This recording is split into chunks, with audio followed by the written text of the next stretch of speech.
The Life and Teaching of the Masters of the Far East, Volume 2, Chapter 16 of 16.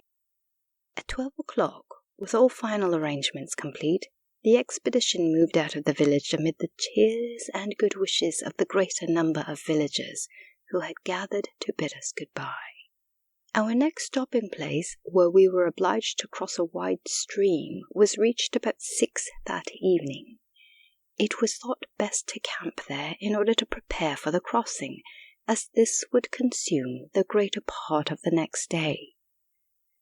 Since there was no bridge or boat, the crossing was accomplished by sliding across on a large cable made of plaited leather thongs that had been stretched across the river.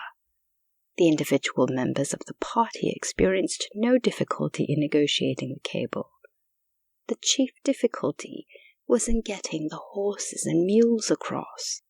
This was finally accomplished by making a strong sling from leather straps and arranging it so that an attachment would fit over and slide along the leather cable.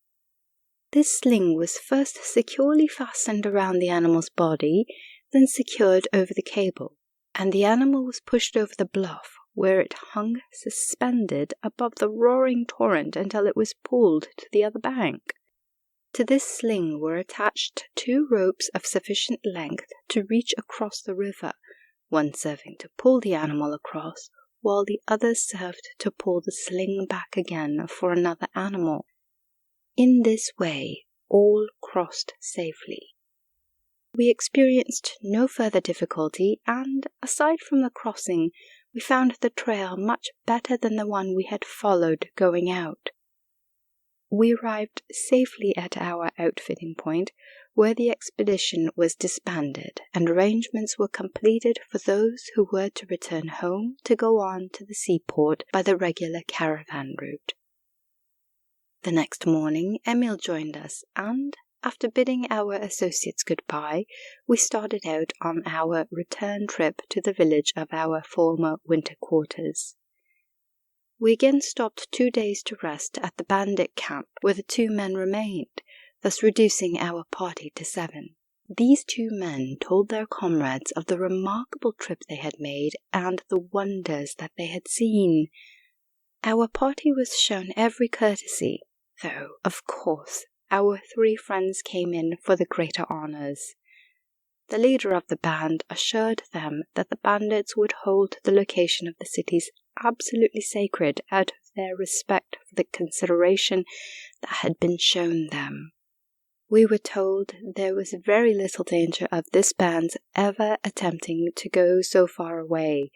The desert bandits never invaded the mountains, nor did the mountain bandits invade the desert, but they were continuously at war with each other. So far, as we know, they have faithfully kept their promise. The morning we left the camp, the leader of the band came and gave our chief a small silver coin, about the size and weight of an English shilling, with a curiously wrought inscription upon it, saying that if any of the bandit bands in that country molested us, we would gain our instant release by showing this. He told us that it had been in the possession of his family for many generations, and that he cherished it very highly, but he wished our chief to have it, as a token of his esteem. After examining it carefully, Emil said it was a very faithful reproduction of a coin that had been in use in the northern Gobi many thousands of years ago. The date showed that this particular coin had been made more than 700 years before. He then told us that these coins were worn as a kind of charm by some of the natives of the region, and the older the coins were, the more efficacious they were supposed to be. No doubt this particular one had been prized very highly by the leader and the whole band. From this village we continued our journey and arrived at our winter quarters in due time without further incident. We were welcomed heartily by the party which visited us in the desert and which we had left at the village where we met the high priest. We were again invited to share the home of our former hostess, which invitation we gladly accepted. This time there were 4 of us, as 7 of our associates had returned to India and Mongolia to carry on further research work. This arrangement had been suggested and agreed to in order to give us more time for the translation of the records.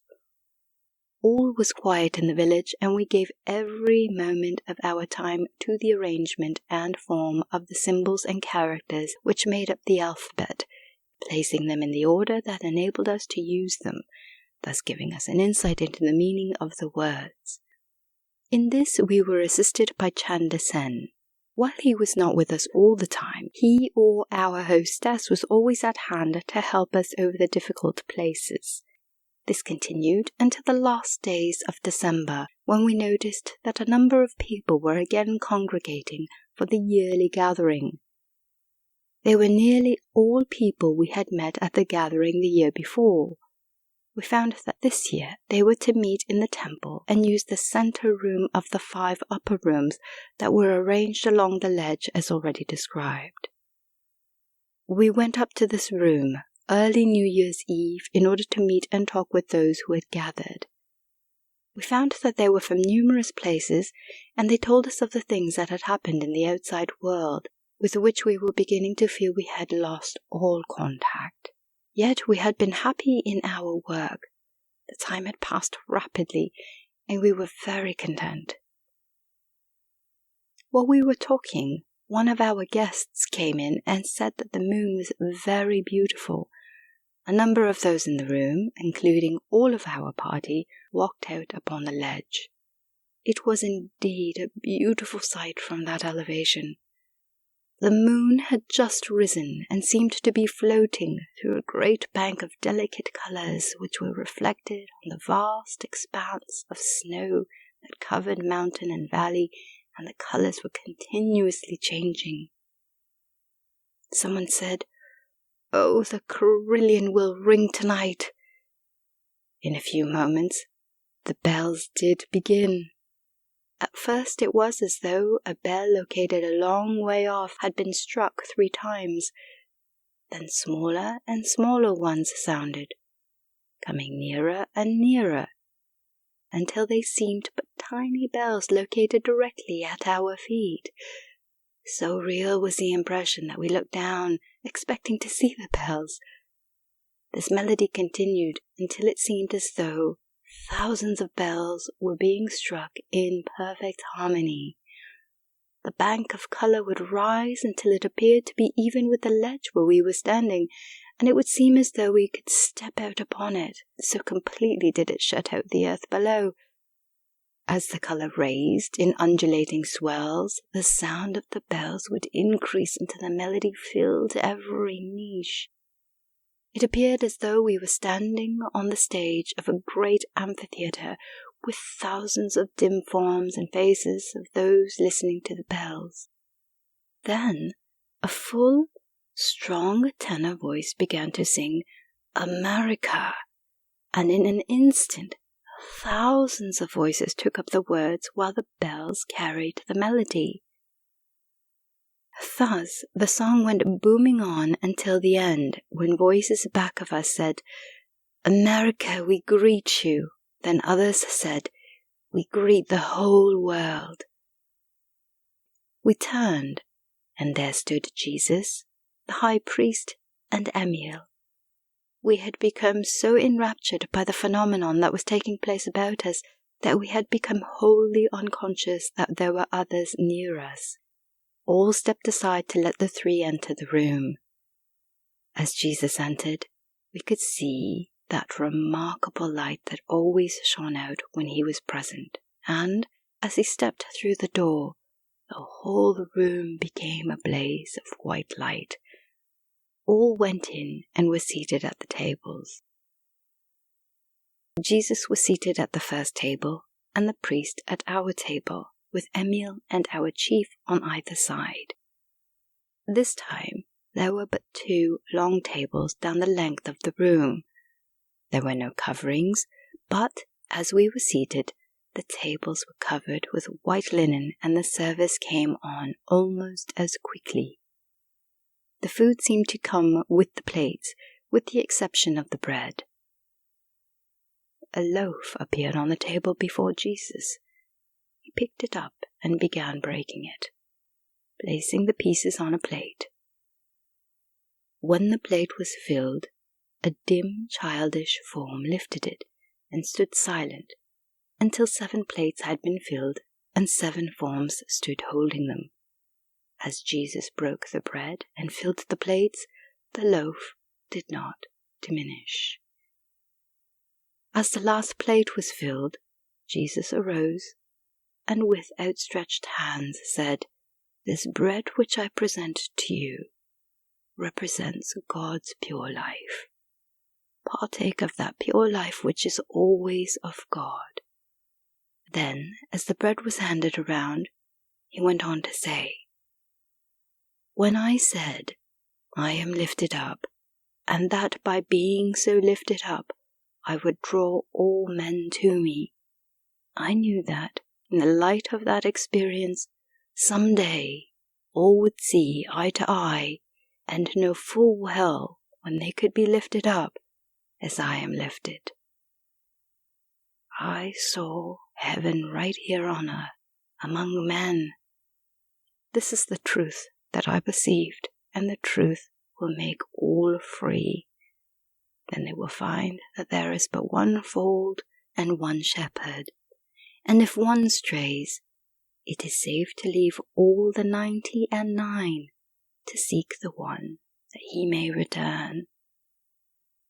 God may be all in all to all his children, and all are his.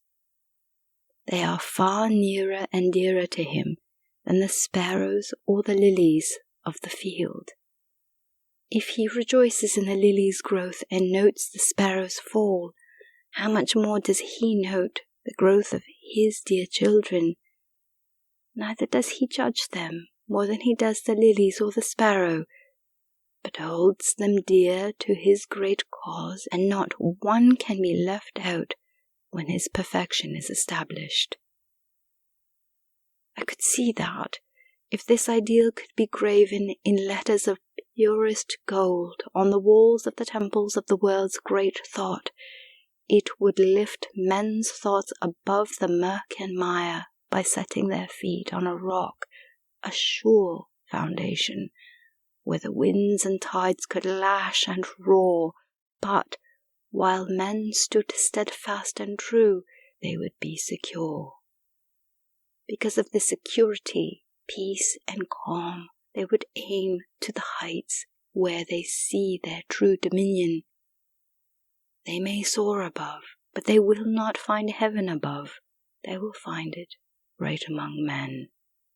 And it is not reached by merely plodding on, in toil and sorrow and great tribulation, and then eventually finding the great jewel. It is much more quickly reached by throwing off all materiality and the laws that thereby bind men to the eternal wheel. Then step forth, you pick up the jewel, incorporate it, let the light shine forth, and you have gained by one direct step that which you may put off through all eternity, if you will. You will find that soul, which insists upon immediate and complete spiritual illumination and emancipation here and now, and knows that his relation to God is the relation of parent and child, quickly sees that this not only makes clear the divine possibilities, but that he has them to use, and they will work for him as he wills. To that one, the New Testament story will not be fiction nor a vague dream that may happen after death, but an ideal that is lifted up before the world of a perfect realization of a life of love and service. That ideal is the divine accomplishment of all, here and now.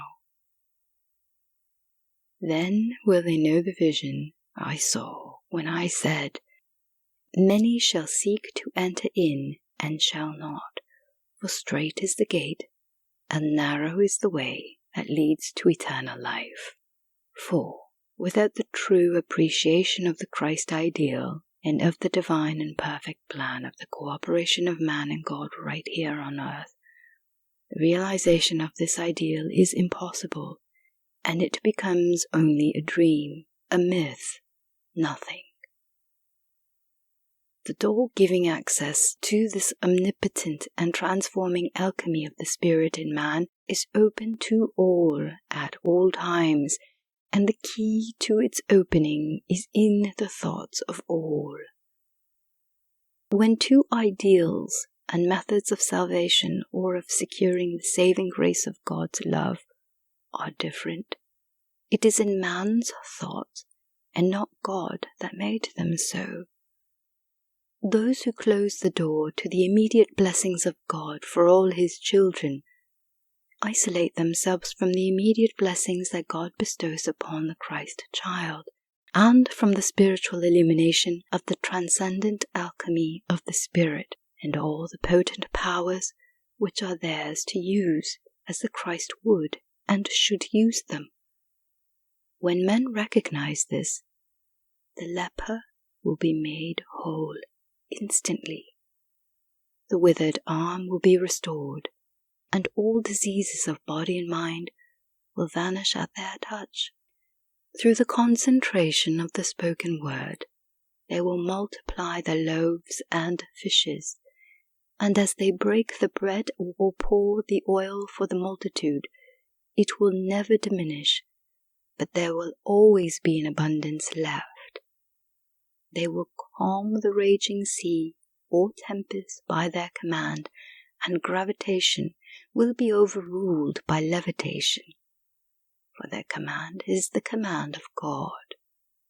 Then will they know my thoughts when I gave forth my opening message to the world as I left the temple that day, when I said, "The time is fulfilled, and the kingdom of God is at hand.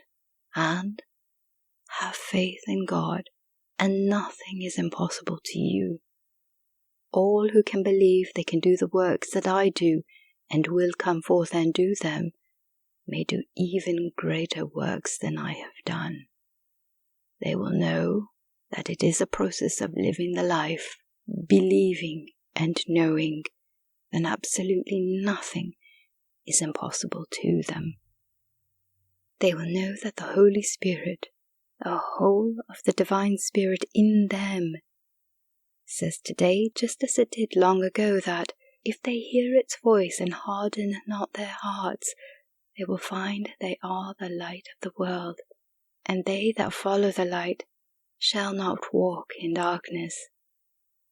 They will know that they are the door by which all enter into the light of life, and those who will go in and out by that door will find eternal peace and great joy, and will discover that now is the accepted time. They will find that the Christ but opens the door to their own souls, and the Spirit that dwells therein is the all-potent alchemy, as limitless as the universe of God is limitless. The alchemy will dissolve and transmute all manner of sickness, will erase clean the mortal life of guilt and the effects of sin, will illuminate the soul with the perfect light of wisdom, will emancipate from and dissolve the darkened conditions of human life into the perfect light of life. Thus they will see they are not only children of nature, but children of God as well. They will bring forth the absolute perfection of the individual, and thus will perfect the race. They will bring forth the ideal and the divinely inspired prophecy concerning the final destiny of man here on earth, the identity of Father and Son, which is the second birth, the perfect mastery of man over every condition and circumstance. Here Jesus paused, and the lights became brighter and brighter, and pictures began to appear. The screens were glorious bursts of splendor. The pictures would come on, A transforming hand would reach out and touch them, and then they would develop into a great whole and become beautiful. There came on a great war scene. We saw men struggling and fighting against each other. The cannons were belching forth flames and smoke. Shells burst overhead and among the great throng, and men were falling on every hand. We could hear the roar and din of battle. Indeed, it was so real that it seemed certain a battle was in progress, but as the transforming hand reached out and over it, all became calm in an instant. As those who had been fighting so furiously but a moment before looked up, the hand traced in flaming letters that seemed to spread over the whole scene, quote, "Peace, peace, the blessed peace of God surrounds you. You can only hurt and destroy the mortal, but one of God's own you cannot destroy, and you are all his own children. You can neither hurt nor destroy each other." End quote. Then for a moment it seemed that the men were again determined that the struggle should proceed. This determination showed on many faces, especially those of the leaders. But it appeared that the more determined they became to go on, the less cause there seemed to be for a display of force. It also seemed that the more they attempted to discharge the weapons of destruction, the less effect they had, for try as they would, not a weapon could be used. Then the hand went on to trace, quote, "Behind every cloud of storm or war, if men will only look, they will find God. They will find that God did not create the clouds of storm or war, that man created them. And if they will look beyond and see, they will always find God's hand upraised in peace. War is not sent or ordained by God. When men war with each other, they are entirely outside of God's province or power. They are entirely immersed in a man-made realm where God cannot interfere in any way, and they will be obliged to go on in this way until they see the fallacy of such strife. If one is sufficiently strong in his realization of God's power, knows his ability to cooperate with that power, and does cooperate, he can stop a war instantly, just as you saw it stopped in this picture." End quote. Then Jesus continued, "I chose the way of the cross. It was not my Father's choice for me, but my choice, that all might see they can so perfect the life and body that although it be destroyed, it can be rebuilt and become more triumphant." The lights grew even brighter, until every vestige of limitation had disappeared. Not a wall surrounded us, not a roof overhead, not a floor beneath. We all stood together in boundless space. The 12 disciples came and arranged themselves near the great Master, but did not surround him, for his presence stood out far more prominently than any other, with a never-to-be-forgotten brilliance and purity. The invisible choir boomed out, "His kingdom is here, for, of, and among men. Now henceforth and forever, one man, one God." The transforming hand again appeared and traced the words, "His kingdom is here now, among men. Henceforth, forever, one man, one God." Then directly over Jesus' head were traced the words, "All for one, one for all." Buddha then appeared, standing at Jesus' right. The priest and Emil walked to them and knelt before them. Emil at Buddha's right, and the priest at Jesus' left. Jesus clasped Buddha's partly upraised hand. They raised their free hands until these were over and just above the heads of the two who were kneeling, and said, Peace, peace, peace, a glorious peace rests over all. We receive you, our dear brothers, in the great council of God's beneficent love, and that love and fellowship includes the whole world. Then all those assembled bowed their heads and made way as the four passed through the assembly. As they passed, the disciples and a number of those assembled followed, and all passed on until they disappeared from our vision. When they had begun moving through the assembly, the invisible choir had chanted, "We make way for these mighty brothers of love, for that love, the mighty love of God, redeems and unites all mankind in the great council of God's love, the brotherhood of man and God."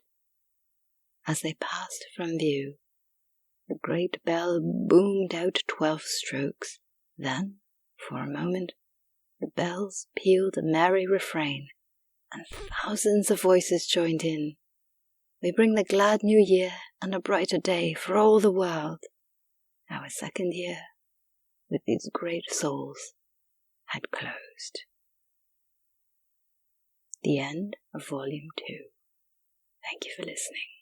God bless you.